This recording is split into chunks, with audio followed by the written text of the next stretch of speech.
सिद्धात्माओं को कोटिशः नमन। समस्त आचार्य, उपाध्याय एवं साधु भगवंतों के चरणों में कोटिशः नमन। परम पूज्य, परम उपकारी, सतपथ प्रदर्शक गुरु भगवंत के चरणों में कोटिशः नमन।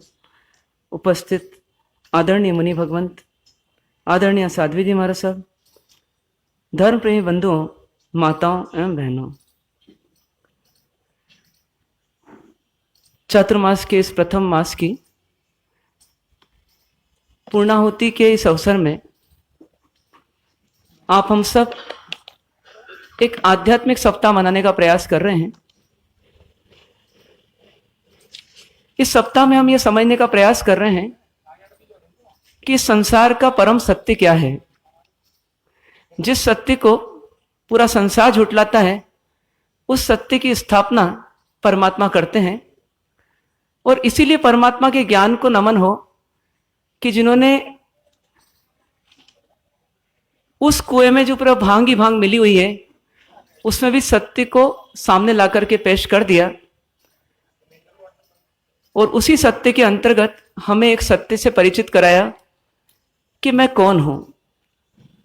पिछले 3 दिनों में हमने चिंतन अनेक बार किया। क्या हम ये निष्कर्ष विश्वास के साथ कह सकते हैं कि मैं शरीर ही हूं, या हम ये कह सकते हैं कि मैं आत्मा ही हूं? यदि आपसे कोई पूछे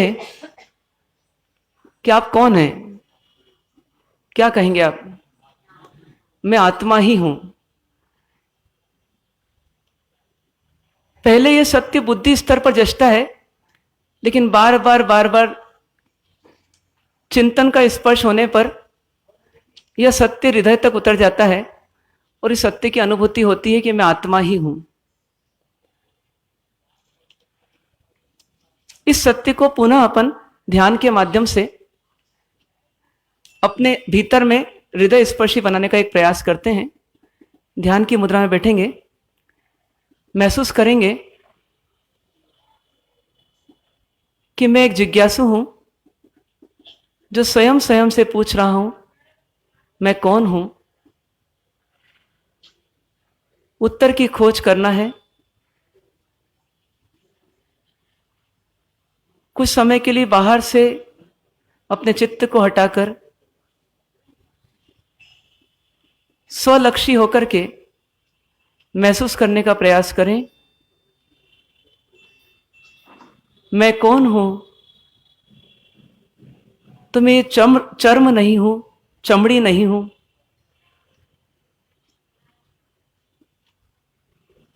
यह चमड़ी तो जड़ है,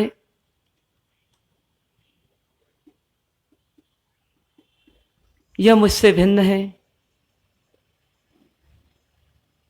चमड़ी को कुछ समय के लिए अलग करके देखें।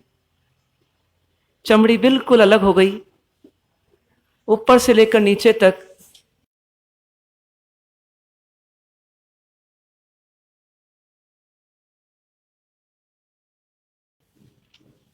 लेकिन हम अलग हैं, चमड़ी अलग है। चमड़ी के हटते ही फिर महसूस कीजिए हमें क्या दिखाई दे रहा है। तो मांस का पूरा पिंड है, ऊपर से लेकर नीचे तक। गोरे रंग की चमड़ी हट गई और लाल रंग का पूरा मांस का लोंदा है। इसके भीतर में हम अपने अस्तित्व का अनुभव कर रहे हैं। मैं हूं, मैं हूं, मैं हूं। लेकिन ये जो मांस का लोंदा दिख रहा है, यह भी जड़ है। यह जानता, देखता, सोचता, समझता कुछ नहीं है। इसलिए इसे भी अलग करके देखें। मैं कौन हूं? पूरा का पूरा मांस का लोंदा अलग कर दिया। भीतर में महसूस किया मैं तो हूं। मांस का लोंदा अलग करके भी मैं कौन हूं? तो सामने दृष्टि में आ रही है, वो 72,000 नाड़ियां, वो नसें जिनमें द्रव्य प्रवाहित हो रहा है, इनके बीच में रहते हुए भी भीतर से एक आवाज उठ रही है, मैं हूं, मैं हूं, मैं हूं।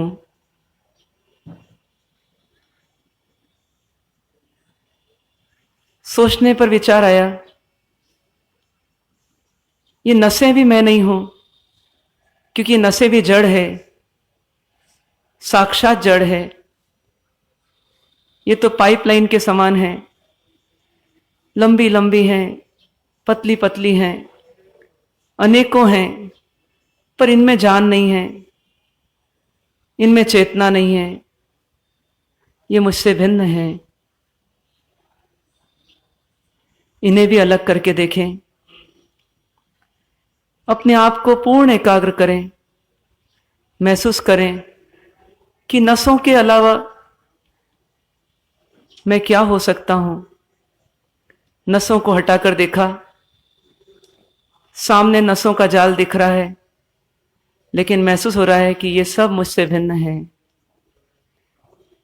मैं अलग हूं और ये नसें, ये मांस के लोंदे, ये चमड़ी, सब मुझसे भिन्न है। मैं कौन हूं? यह प्रश्न का उत्तर ढूंढना है मुझे। और भीतर झांकने का प्रयास किया, नसों के हटते से ही खून से भरा हुआ शरीर, इसमें मैं हूं। क्या मैं खून हूं? नहीं नहीं, यह खून तो जड़ है। मैं तो जानने वाला हूं, सोचने वाला हूं, सुखी दुखी होने वाला हूं। यह भी मैं नहीं हूं।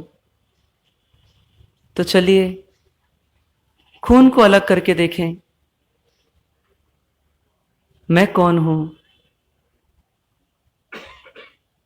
खून अलग होते से ही मल मूत्र की खान रूप यह पिंड मुझे दिखने लगा, बदबूदार, गिलबिला, एकदम घृणित। कहीं मल है, कहीं मूत्र है, कहीं लार है, कहीं कफ है, कहीं मैल है, कहीं पसीना है। अहो, मैंने तो कल्पना भी नहीं की थी कि सुंदर चमड़ी के भीतर ऐसी बदबूदार घृणित वस्तुएं भी है। क्या ये मैं हूं? नहीं, ये तो जड़ हैं। ये तो रोज अलग होते हैं, फिर पनपते हैं, फिर अलग होते हैं, फिर पनपते हैं। मैं तो वही का वही रहता हूं। मैं ये नहीं हूं। इनको भी अलग कर दें। अब बचा सिर्फ हड्डियों का एक पिंजरा, हड्डियों का एक ढांचा। इन हड्डियों में भी ज्ञान नहीं, समझ नहीं, सुख दुख नहीं। ये तो जड़ हैं। इनको भी अलग कर दीजिए। फिर भी मैं तो हूं।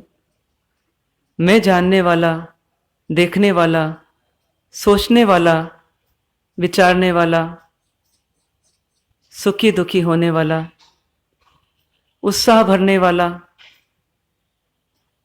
कभी आशावान, कभी निराशावान,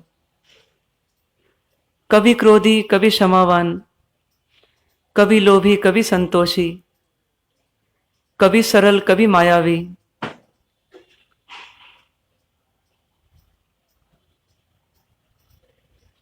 कभी सुखी, कभी दुखी, कभी ऊपर, कभी नीचे। भाव जगत में प्रतिपल विचरण करने वाला, मैं हूँ, पूरा शरीर अलग हो गया है, लेकिन मैं हूँ। इस मैं तत्व को कुछ समय के लिए अनुभव करने का प्रयास करें कि शरीर पूरा अलग हो चुका है, फिर भी मैं हूँ। मैं कौन हूँ? इसका उत्तर बस यही है कि मैं एक आत्मा हूँ। मैं एक आत्मा हूँ, अरूपी आत्मा हूँ।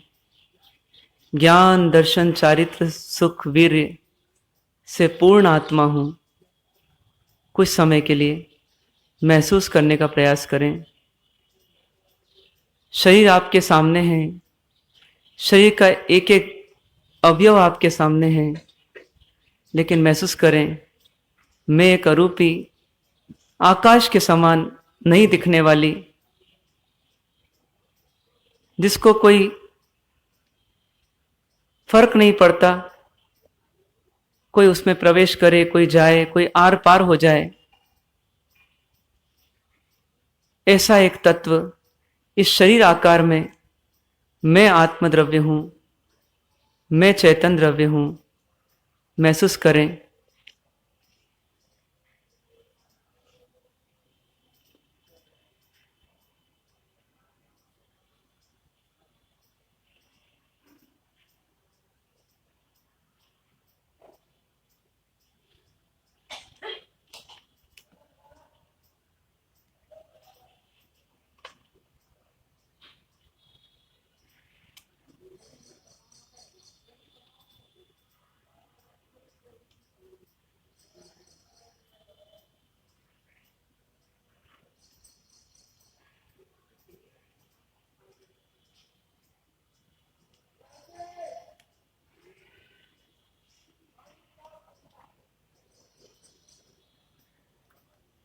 शरीर से भिन्न मैं आत्मा हूं।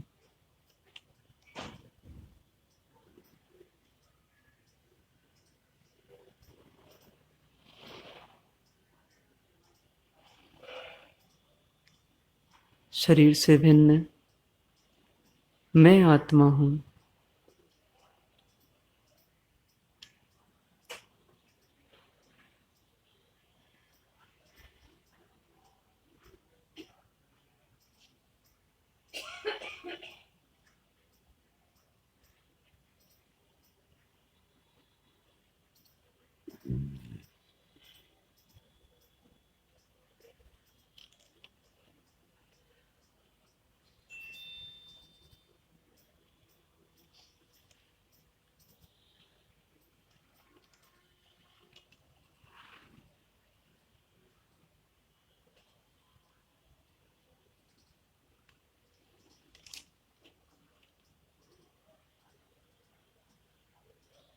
आकाश के समान अरूपी, लेकिन चेतनावान, ज्ञान दर्शन चारित्र आदि अनंत अनंत गुणों का स्वामी मैं आत्मा हूं।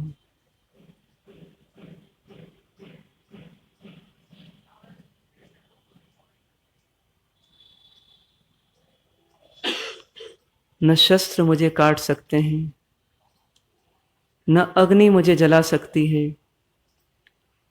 न वायु मुझे उड़ा सकती है, न जल मुझे गला सकता है।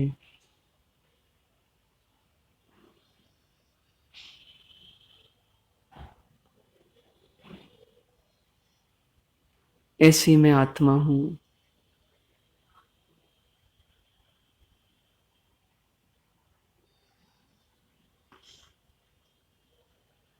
शरीर में रहती हूं, लेकिन शरीर से भिन्न हूं। शरीर में रहती हूं, लेकिन शरीर से बिल्कुल भिन्न हूं। ऐसी मैं आत्मा हूं।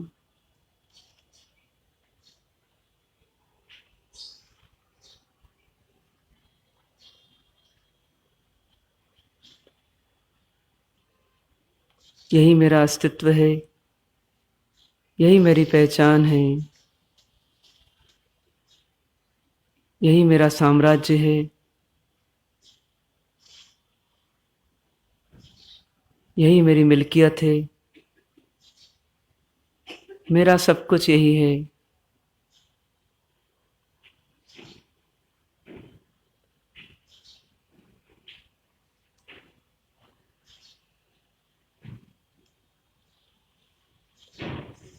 ओम शांति शांति शांति।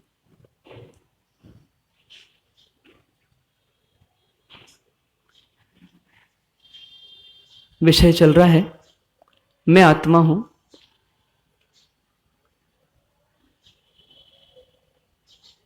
इस भाव को जितना हम बनाने का प्रयत्न कर सकते हैं उतना करें, क्योंकि जिसने आत्मा को जाना उसकी दिशा पलट गई, और जिसने आत्मा को नकारा वह धर्म करके भी अपनी दिशा और दशा पलट नहीं पाया। इसलिए वास्तव में धर्म करने का असली टर्निंग पॉइंट आत्मा के अस्तित्व की स्वीकृति है, और उसी को करने का अपन प्रयत्न कर रहे हैं। एक विचार आगे आज करते हैं। आत्मा है ये समझ में आता है। यदि आत्मा है तो कब से है और कब तक रहेगी? आत्मा है तो कब से है और कब तक रहेगी? कब से है? अनादिकाल से है। और कब तक रहेगी? अनंत काल तक रहेगी। जिसकी आदि नहीं, जिसकी शुरुआत नहीं, वह अनादि, और जिसका अंत नहीं वह अनंत। तो आत्मा के लिए कहा जाता है कि ये अनादि अनंत है, थी भी, है भी और रहेगी भी।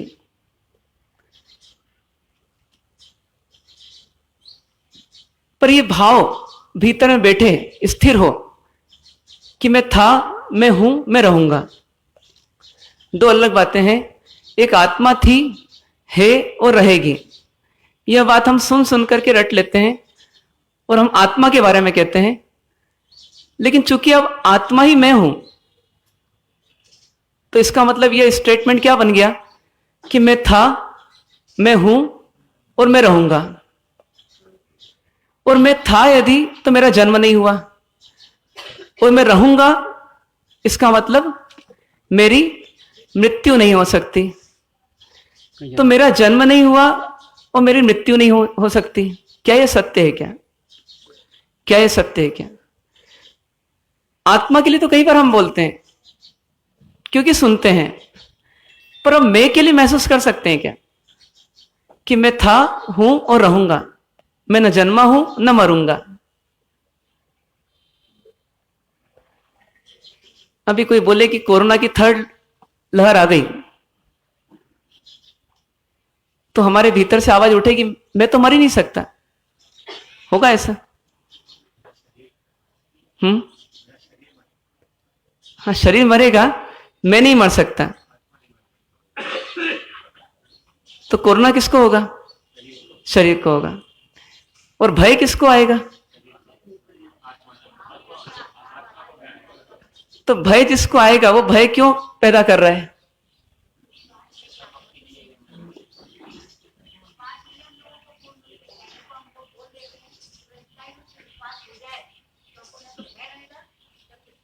तो अब इस विश्वास को पैदा करना है, क्योंकि हर चीज विश्वास में जब तक नहीं आएगी तब तक उस चीज का कोई मोल नहीं, वो सिर्फ एक जानकारी है। पिताजी मरते समय बोले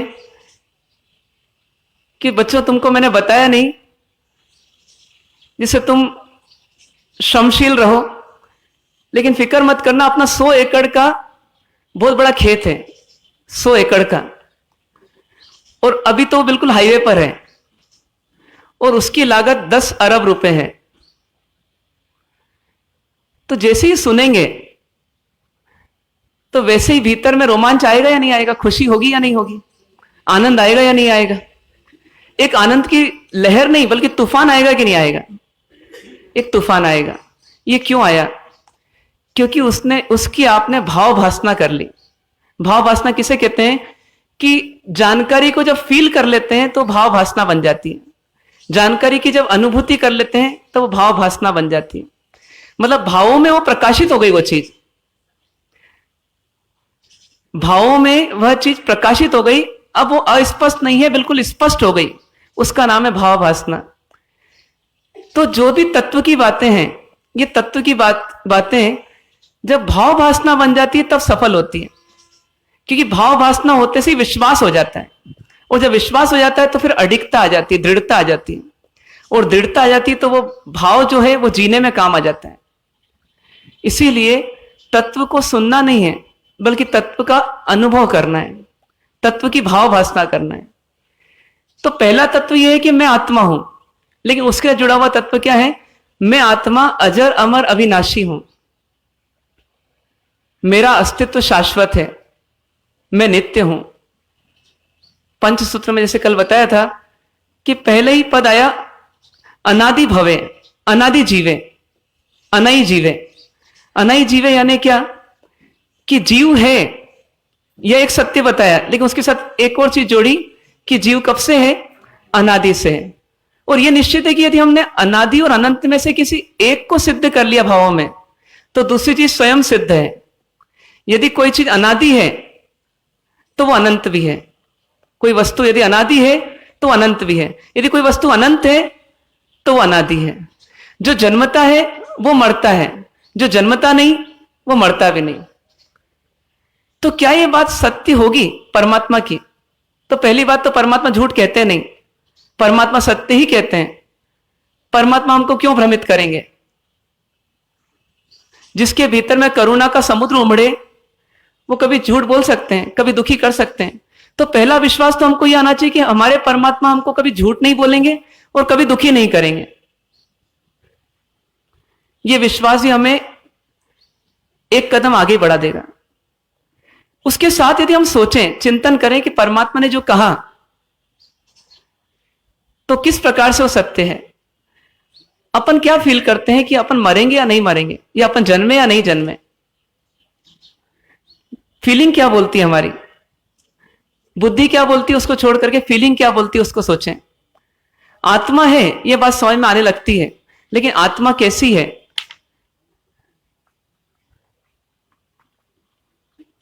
वो जन्मती है या नहीं जन्मती है? मैं जन्मा हूं या नहीं जन्मा हूं? मां ने मुझे जन्म दिया है, पिता ने मुझे जन्म दिया है या नहीं दिया? कोई बीमारी, कोई जहर मुझे समाप्त कर सकता है या नहीं कर सकता? हमारी फीलिंग क्या बोलती है? हमारी वर्तमान भाव वासना क्या बोलती है? तो वर्तमान भाव ये बोलता है कि नहीं, मैं जन्मा हूं और मैं मर जाऊंगा। ये बहुत सिंपल वे में हम अपने आप से अनुभव कर सकते हैं। 100 साल का बुजुर्ग भी सोचता है और 10 साल का बच्चा भी सोचता है। लेकिन परमात्मा ने कहा कि नहीं, आत्मा मरती नहीं, जन्मती नहीं। क्यों, कैसे? हम भी सोचें। तो परमात्मा कहते हैं कि आज अपन अपने संस्कारों को देखें। क्रोध आता है कि नहीं आता? किसी की बढ़ती को देखकर ईर्ष्या आती है या नहीं आती? ग्राहक आता है दुकान पर, लोभ आता है या नहीं आता? और इनमें भी कोई भाव हमारा कोई विशेष होगा। किसी व्यक्ति का क्रोध विशेष होता है जो उसको बार बार महसूस होता है। किसी जीव को लोभ विशेष होता है, उसका लोभ उसको महसूस होता है।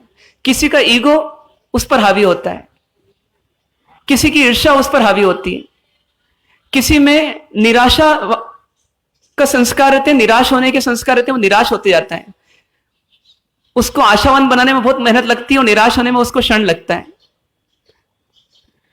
लोगों ने 10 बार तारीफ की तो उतना विश्वास नहीं आया, और एक बार किसी ने कुछ गलत कह दिया तो ऊपर से नीचे तक चेहरे का नूर बदल गया। क्यों? क्योंकि संस्कार है। ये ऐसा नहीं कि आज से हैं, ये कल भी थे। 2 साल पहले भी देखेंगे तो क्रोध आता था, या लोभ आता था, ये ईर्ष्या होती थी। और पहले जाएं, 10 साल पहले, थोड़ा और आगे जाएं, बचपन में जाएं। बचपन में कोई संस्कार थे हमारे? बचपन में कोई संस्कार नहीं थे कि थे। वो बचपन के संस्कार और वर्तमान के संस्कार दोनों में कुछ एक रूपता भी दिखेगी आपको। मतलब मैं जब बोलता था तो लोग मेरे को बोलते थे टोको, चुप चुप रहे। और बड़े होकर के मैंने पाया कि लोग मुझे कहते हैं चुप रहे। बचपन में बोलते थे ये जिद्दी है, और आज भी पत्नी बोलती है जिद्दी है। पहले माँ बाप बोलते थे, अब पत्नी बोलती है। पहले गिल्ली डंडे खेलते हुए जिद्दी बोला जाता था, अब जो है अब अपने विचारों का आग्रह इतना है कि उसके कारण कहते हैं जिद्दी है। मतलब अपने संस्कार चल रहे हैं, शरीर बदल रहा है, शरीर बदल रहा है, शरीर बालक से जवान हो जाता है, जवान से बूढ़ा हो जाता है, लेकिन बहुत सारे संस्कार भीतर में झांक करके देखें और महसूस करें, उनको डीपली ऑब्जर्व करें, तो महसूस होगा कि बहुत सारे संस्कार इस जीव के चले आ रहे हैं। ऐसा क्यों?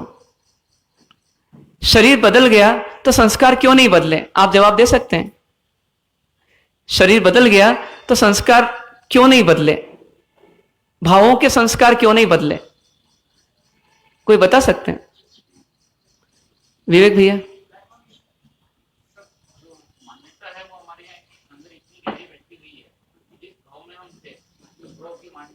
हाँ ठीक है।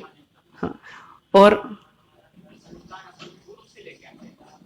पूर्व से लेकर आते हैं। और कोई? देखिए बिल्कुल सिंपल आंसर यह है कि संस्कार आत्मा के हैं, और बदल कौन रहा है? शरीर बदल रहा है। तो शरीर बदल सकता है, आत्मा के संस्कार वही रह सकते हैं, क्योंकि दोनों क्या हैं? दोनों भिन्न भिन्न द्रव्य हैं, दोनों एक दूसरे स्वतंत्र हैं। शरीर अलग है, आत्मा अलग है, तो इसलिए आत्मा के संस्कार आत्मा में है। अब शरीर गोरा है और क्रोध आता है, और किसी का काला है और क्रोध आता है, तो वो हो सकता है। शरीर गोरा हो या काला हो, क्रोध तो आत्मा में होता है, तो वह आत्मा के संस्कार अलग होते हैं और शरीर की स्थिति अलग होती है। शरीर बच्चा है और जिद्दी है, शरीर बुजुर्ग है और जिद्दी है। तो शरीर जिद्दी नहीं है, शरीर में रहने वाली आत्मा के स्वभाव में जिद्दीपना है। तो यदि हम देखें कि दो चीजें बिल्कुल भिन्न भिन्न हैं, तो दोनों का इफेक्ट भी अलग रहेगा। दोनों के इफेक्ट में एक दूसरे पर निर्भरता नहीं है। जैसे अपन कहें कि एक ही शरबत में नींबू भी डला है और शक्कर भी डली है, तो मिठास जब भी आएगी, जितनी भी आएगी, वो किसके कारण आएगी? वो शक्कर के कारण आएगी। और खटास जितनी भी आएगी वो नींबू के कारण आएगी। दोनों एक ही जगह हैं, लेकिन दोनों का फंक्शन, दोनों का काम अलग अलग है। तो ठीक उसी प्रकार से आत्मा और शरीर ये दोनों भिन्न भिन्न है। इसे शरीर सुंदर है तो ये गलतफहमी नहीं पालें कि आत्मा भी सुंदर होगी, मतलब आत्मा के भाव भी सुंदर होंगे। लड़की के लिए लड़का देख रहे हैं, लड़का कैसा होना चाहिए? लड़का कैसा होना चाहिए? लड़का एकदम सुंदर होना चाहिए, 6 फीट की हाइट वाला होना चाहिए, 25 साल की उम्र के नीचे का होना चाहिए। ये सब हमारी कंडीशन है। फिर लड़की को भेज देते हैं शादी करके, फिर लड़की दुखी होकर के वापस आ जाती है। वो क्या बोलती है कि पापा आपने सब देखा, पैसा देखा, शरीर देखा, शरीर की हाइट हेल्थ देखी, रोग नहीं है, बीमारी नहीं है, ये देख ली, लेकिन आपने क्या नहीं देखा? स्वभाव नहीं देखा, संस्कार नहीं देखे, विचारधारा नहीं देखी। अब जीना किसके साथ पड़ रहा है? संस्कारों के साथ, विचारों के साथ, और पटती नहीं है, इसलिए अलग होना पड़ता है। तो हम जिसको देखते हैं वो जैसा दिखता है, वो साधे पे उसकी आत्मा को ही वैसा समझ लेते हैं, लेकिन आत्मा बिल्कुल भिन्न है और शरीर बिल्कुल भिन्न है। जब इस बात पर हम आते हैं तो फिर ये संस्कार जो आत्मा में चल रहे हैं, इसका बचपन से, जवानी से, बुजुर्गियत से कोई अंतर नहीं पड़ता। कब तक संस्कार नहीं बदलते? जब तक आत्मा पुरुषार्थ करके अपने संस्कारों को नहीं बदलती। आत्मा जब पुरुषार्थ करती है आत्मा के लिए, अपने संस्कारों को बदलने के लिए, तो फिर संस्कार बदलते भी हैं। वही चंड कौशिक थे और क्रोध में, तीव्र क्रोध में सबको जला देते थे, और वही चंड कौशिक जी के भाव बदले तो कितने बदले? तो वो एकदम शांत हो गए, एकदम उपशम हो गए। कारण क्या बना? शरीर वही रह गया, लेकिन कौन बदल गई? आत्मा बदल गई, आत्मा के संस्कार बदल गए। आत्मा बदली, आत्मा के संस्कार बदले, आत्मा के संस्कार बदल गए। इसका मतलब आत्मा के संस्कार बदल सकते हैं, लेकिन अभी प्रश्न ये नहीं कि संस्कार बदल सकते या नहीं बदल सकते। प्रश्न यह है कि ये संस्कार यदि हमको बचपन से लेकर अभी तक के संस्कार दिखते हैं, तो प्रश्न उठता है कि बचपन में हर बालक के, हर शिशु के संस्कार में भिन्नता क्यों? हर बालक के संस्कारों में भिन्नता क्यों?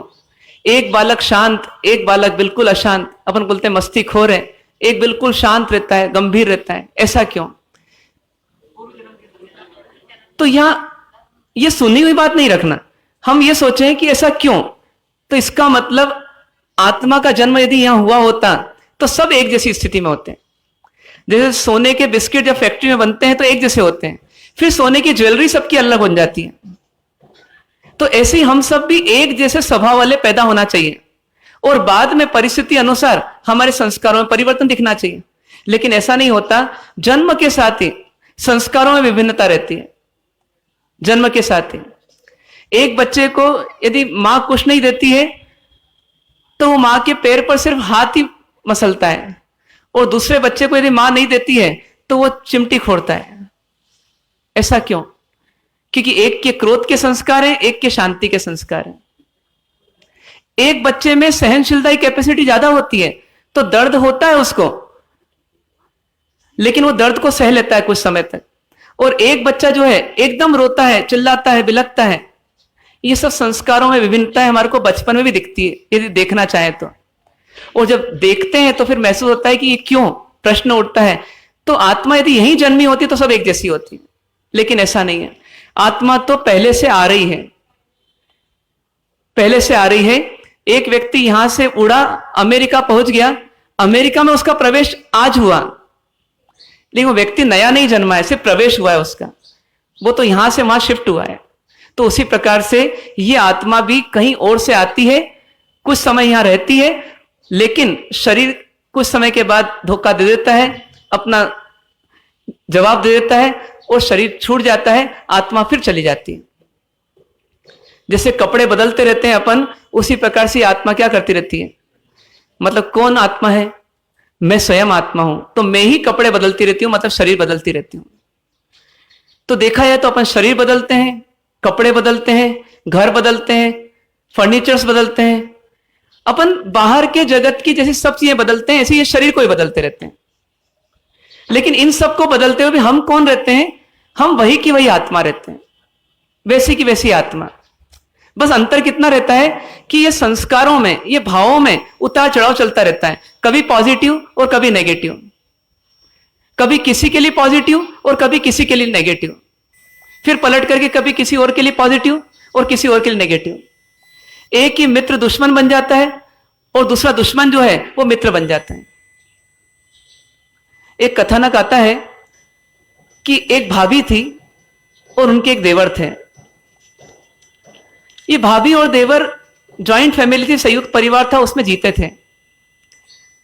अब देखिए, परिस्थिति का मिलना कोई नया आश्चर्य नहीं, क्योंकि हर जीव को जीवन में परिस्थितियां मिलती रहती है और बदल बदल करके मिलती रहती है, इसका अनुभव हमको साक्षात होता है। लेकिन परिस्थिति में जो भाव नहीं बिगाड़े वह वास्तव में साधक है, वही वास्तव में भगवान महावीर को मानने वाला है, और वही भगवान महावीर के पथ पर आगे बढ़कर के एक दिन भगवान महावीर जैसा बनने वाला है। लेकिन अधिकांश लोगों के भाव जगत में क्या होता है, परिस्थिति के अनुसार परिवर्तन आ जाता है। तो देवर जी के लिए भाभी क्या थी वास्तव में? तो मां के समान थी, लेकिन उन्होंने मां की नजरों से उनको नहीं देखा और भाव बिगड़ गए, और बिगड़े तो अंदर की वासना उमड़ पड़ी, और वासना उमड़ पड़ी, मिच्छामि दुक्कडम, भाभी के भीतर के भाव बिगड़ गए, भाभी के भीतर के भाव देवर के प्रति बिगड़ गए। और जब भाव बिगड़े, वासना उमड़ी, तो रोक नहीं पाई। तो देवर जी को कहा, देवर जी ने कहा कि नहीं, मैं ये नहीं कर सकता हूं, मैं आर्य कुल का हूं, मैं ये कार्य नहीं कर सकता हूं, आप मेरे लिए मां के समान है। लेकिन भाभी के भीतर की वासना रुक नहीं रही थी, थम नहीं रही थी। स्थिति कहां तक बिगड़ गई कि देवर जी से जब उन्होंने एक बार, दो बार, तीन बार कहा, देवर जी ने पूरा का पूरा, मतलब यूं कहें कि सत्व उनका जागृत था, तो सत्व के कारण से उन्होंने इनकार कर दिया। और जब इनकार किया तो भाभी को अच्छा ही लगा। तो भाभी अपनी भावना को तो नहीं मिटा पाई, संस्कार नहीं छोड़ पाई, लेकिन वो भाव बनाए रखी। इधर देवर जी ने सोचा कि यदि ऐसी स्थिति रही तो क्या होगा, तो उनके भीतर में वैराग्य पनपने लगा। उन्होंने कहा जीवन खोना नहीं है, जीवन में पतन नहीं करना है। देखिए, दो आत्माएं हैं और दोनों के संस्कारों में अंतर है या नहीं है? दोनों के संस्कारों में भारी अंतर है। एक ने कहा मुझे सत्व खोना नहीं है और एक सत्वहीन है। योग संयोग से भाभी की कुछ समय के बाद उसी भावधारा में बहते बहते बहते बहते मृत्यु हो गई। और इधर जो है देवर जी के भीतर में वैराग्य जाग उठा। पहले से वैराग्य प्रज्वलित हो रहा था और वैराग्य उमड़ पड़ा और स्थिति ऐसी आई कि उन्हें दीक्षा धारण कर ली। इनकी दीक्षा हुई और अब जगह जगह विचरण होने लगा। और वो भाभी जो है वो आर्त ध्यान में मरी, क्योंकि वो भावधारा में मरी। तो जैसे भाव वैसे भाव, क्या स्थिति बनी? वो कुत्ती बन गई। योग से किसी गांव में पहुंचे ये, क्या ये दोनों जीव आपस में एक दूसरे को पहचान लेंगे? नहीं पहचान पाएंगे। लेकिन नहीं पहचान करके भी पहचान लेते हैं। कैसे पहचान लेते हैं? कि राग और द्वेष के संस्कार जो रहते हैं वो उमड़ पड़ते हैं। कभी कभी कोई व्यक्ति अपने को मिलता है, अपने को सुहाता ही नहीं है वो व्यक्ति, उसने कुछ नहीं बिगाड़ा हमारा, लेकिन सुहाता नहीं है। बहाना कुछ भी हो कि उसकी शक्ल नहीं जचती, उसके वाणी नहीं जचती, उसका व्यवहार नहीं जचता। पर उससे भी बुरे कई लोग ऐसे हैं हमारे जीवन में जो हमको सुहाते हैं, जो जच जाते हैं। कोई कहे कि वाणी नहीं जचती, तो यदि मां की वाणी भी गड़बड़ हो तो मां की वाणी तो सुहाती है, पर पड़ोसी की वाणी नहीं सुहाती। तो इसके पीछे ये सब बहाने हैं। मूल में क्या होता है? अनुबंध रहता है, एक दूसरे के साथ अनुबंध, एग्रीमेंट रहता है कर्मों का। तो स्थिति ऐसी बनी कि वो भाभी कुत्ती बन करके घूम रही है और उसी गांव की सड़क पर मुनिराज का प्रवेश हुआ और मुनिराज गोचरी के लिए निकले और गोचरी में भ्रमण करते करते कुतिया ने देखा और कुतिया ने जैसे ही देखा तो अभी भी उसके भीतर में वही राग पनपा। और जब राग पनपा तो अब हाथ में कुछ नहीं, शरीर बदल चुका है, लेकिन क्या करती है? उनके कपड़ों को पकड़ लेती है। मुनिराज बड़ी मुश्किल से उन कपड़ों को छुड़ाते हैं, अपना रास्ता निकालते हैं, वापस संयोग वियोग में बदल जाता है, लेकिन भीतर के भावधारा वही चलती रहती है। यह कुतिया कालांतर में फिर इस शरीर को छोड़ देती है। देखना ये हमारे को कि यह आत्मा कितनी तेजी से एक एक शरीर को छोड़ती जाती है। अनंत काल की यात्रा में देखें तो ये 70-80 साल का जीवन क्या है? तो सिंधु में बिंदु के समान है। बस कुछ क्षण यहां जीना है अपने को, कुछ क्षण अनंत काल की तुलना में। इसलिए कहते हैं 4 दिन की जिंदगी है, 4 पल की जिंदगी है। वास्तव में ऐसी स्थिति है। अनंत काल की तुलना में देखिए कुछ भी नहीं है। यदि एरोप्लेन की ऊंचाई से नीचे देखते हैं तो अपना 5000 स्क्वायर फीट का मकान भी या प्लॉट भी कैसा दिखता है? तो 5 फीट का भी नहीं दिखता। कितना बड़ा आश्चर्य। तो उसी प्रकार से अनंत काल की तुलना में चाहे पाप का उदय आए चाहे पुण्य का उदय आए, लेकिन आत्मा को यही सोचना चाहिए कि उदय कितनी देर का है। तो अनंत काल की तुलना में कुछ भी नहीं है, बस निकल जाएगा। आज साध्वी जी महाराज साहब ने 5 साल तक यदि कैंसर की व्याधि से ग्रस्त होती रही तो 5 साल की लंबी अवधि या 7 साल की लंबी अवधि, उसके बावजूद जिसकी शुरुआत थी उसका अंत हो गया। वो कैंसर आया भी और चला भी गया, एक तरह से समाप्त हो गया।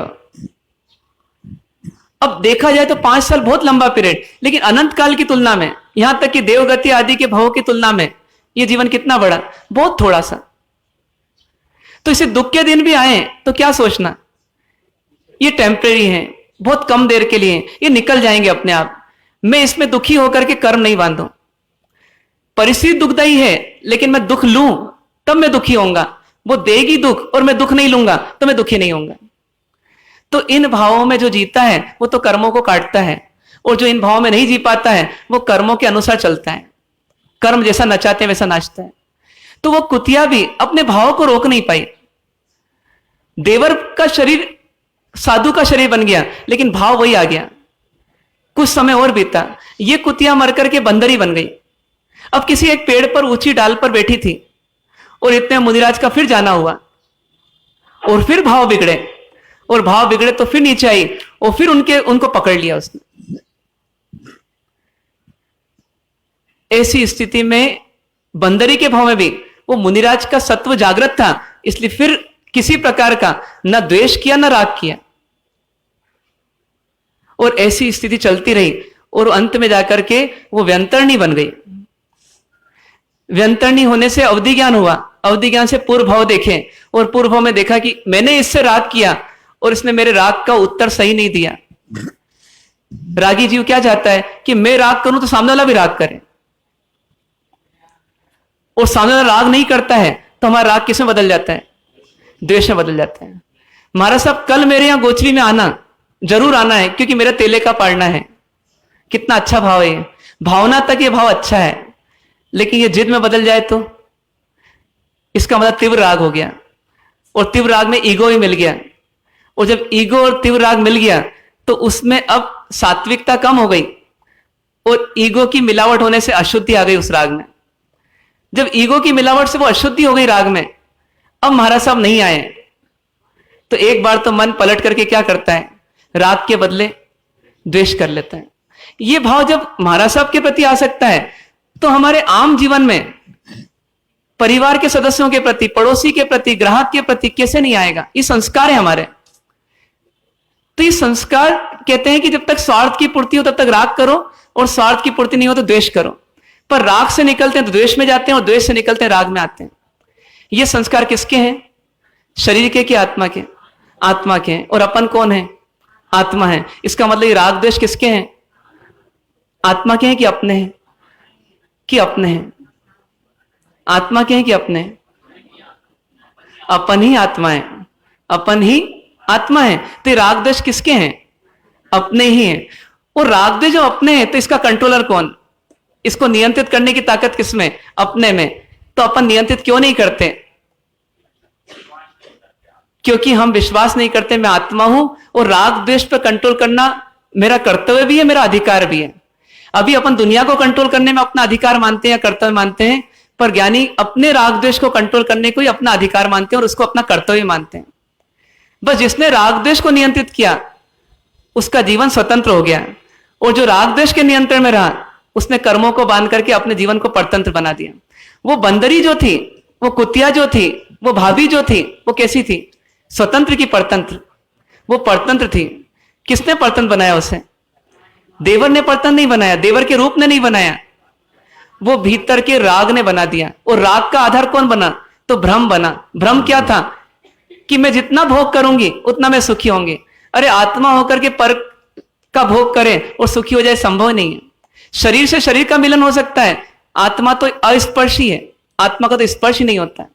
इन भावों को जो समझे वो समझे। स्थिति क्या? तो व्यंतरणी बन गई, और व्यंतरणी बनने के बाद में उसको उन मुनिराज के प्रति द्वेष आने लगा, जिनको देख करके चरणों में झुक जाना चाहिए और अपने मार्ग को सही कर लेना चाहिए, उनको देख करके क्या आ रहा है?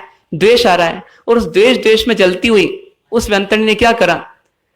उसका पुण्य कुछ बचा हुआ और मुनिराज के पाप का उदय आया, और इसने क्या करा? उनके पैर ही काट डाले। तो सोचिए संसार बढ़ाया कि घटाया? सोचना यह नहीं है कि उसने क्या किया, सोचना यह कि हम क्या कर रहे हैं दिन और रात, सुबह और शाम, घर में और बाहर में। ये आत्मा आत्मा होकर के भी बाहर की परिस्थितियों से प्रभावित होकर के स्वयं अपने भाव बिगाड़ रही है, और भाव प्रतिक्षण बिगाड़ रही है। और प्रतिक्षण भाव बिगाड़ती हुई क्या कर रही है? प्रतिक्षण कर्मों का बंद कर रही है। और ये कर्मों का फल जब मिलेगा तो कैसे सहेगी? सोचना यह है कि क्या आत्मा के लिए आवश्यक है भावों को बिगाड़ना? क्या आत्मा के लिए जरूरी है भावों को बिगाड़ना? मच्छरदानी में व्यक्ति बैठा है और मच्छर बाहर हैं, तो बताइए मच्छर जो बाहर के हैं उन मच्छरों को देख करके भाव बिगाड़ना जरूरी है क्या? तो ऐसी इस शरीर में आत्मा बैठी है, बाहर की परिस्थिति बाहर में ही है, लेकिन भाव कौन बिगाड़ रही है? मतलब ऐसी स्थिति कि फिल्म हॉल में स्क्रीन पर पिक्चर चल रही है और हीरो विलेन को मार रहा है, और मजा किसको आ रहा है? दर्शकों को आ रहा है। जबकि हीरो के विलेन को मारने से या विलेन के हीरो को मारने से हमको कुछ नहीं मिला, हमने तो गवाई है, कमाया कुछ नहीं है। पैसा देकर के हमने पैसा गवाया है, कमाया कुछ नहीं है। लेकिन कभी खुशी और कभी दुखी, कभी राजी और कभी नाराज। ये भाव जगत में हम जैसा बाहर क्रिया होती है वैसी भीतर में प्रतिबिंब के समान प्रतिक्रिया करते हैं, और ये प्रतिक्रिया के कारण से क्या होता है, ये आत्मा फंस जाती है। किसमें फंस जाती है?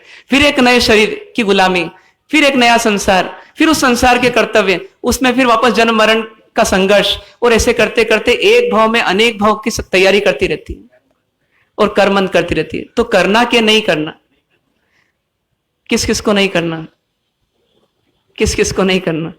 पड़ोसी को नहीं करना, पत्नी को नहीं करना, पति को नहीं करना, किसको नहीं करना? मुझे नहीं करना। बस क्या महसूस करना, क्या महसूस करना कि परिस्थिति बाहर में है और मैं तो भीतर में सुरक्षित हूं, मैं आत्मा सुरक्षित हूं, तो मैं क्यों फालतू परिस्थितियों में प्रतिक्रिया कर करके अपने भाव बिगाड़ूं? नहीं तो इस जन्म के संस्कार अगले जन्म में चलेंगे, अगले जन्म में यही गलती करूंगा। तो संस्कारों का पोषण करना है कि संस्कारों का शोषण करना है?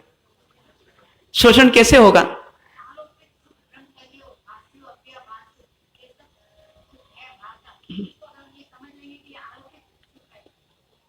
तो ये टलेगा तो